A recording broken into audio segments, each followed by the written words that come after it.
सम्पूर्ण एसटिपी खबरका दर्शकहरूलाई जानकारी गराउँदैछु।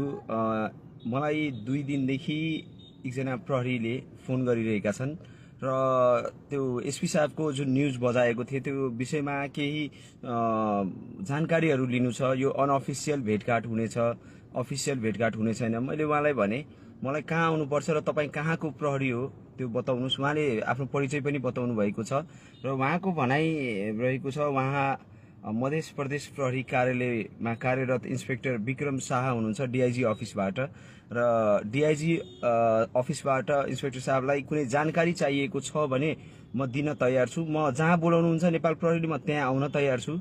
तर प्रहरी हो अलिकति तपाईहरुलाई जानकारी मात्रै गराइदिएको हो।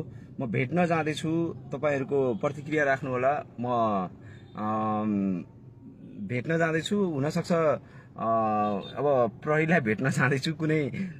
यदि कुनै प्लान छैन उहाँहरुको, एकदमै स्वच्छ ढंगले उहाँले कुनै सहयोग जानकारी अथवा केही दिन चाहनु भएको छ भने विभिन्न ठाउँबाट फोन आइरहेको छ।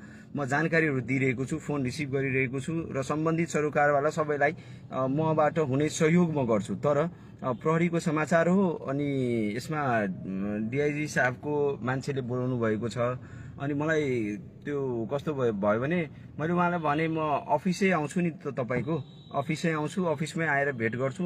यदि त्यस्तै हो भने म लाइभमै भेट्छु तपाईसँग, बरु पब्लिकले पनि सुनोस् भनेर भने। अनि उहाँले हैन यो अनअफिसियल हो सहयोग भन्नुभएको छ।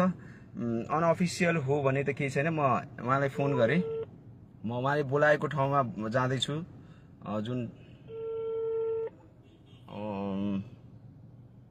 कुन चौक हो? जनक चौक। यो म अहिले जनकपुरमा छु अनि उहाँले भन्नुभएको छ 5 मिनेटमा उहाँ जुन ठाउँमा भन्नुभएको छ त्यो ठाउँमा म पुगिहाल्छु। तर त्यही हो, सडनली यदि मेरो मोबाइल अफ भइदियो, मेरो मोबाइलहरु नियन्त्रणमा लिइदियो, के त्यस्तो भयो भने त फेरि तनाव हुन्छ नि त। त्यही भएर म सोचे तपाईहरुलाई लाइभमै यो चोक हो।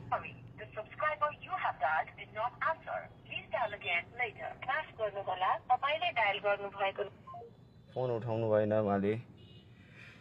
यो जनकपुरको जनक चौक हो जहाँ उहाँले बोलाउनु भएको छ र उहाँ आएपछि ठिक छ, म यो लाइभ अफ गरिदिन्छु, उहाँसँग भेट्छु। तर प्रहरीको कुरा हो, यो नम्बरबाट 2 दिनदेखि फोन आइरहेको थियो। उहाँले भन्नुभएको छ म सिभिलमा आउँछु, सादा पोसाकमा आउँछु, आउनुस्, म तपाईलाई सहयोग गर्छु। तर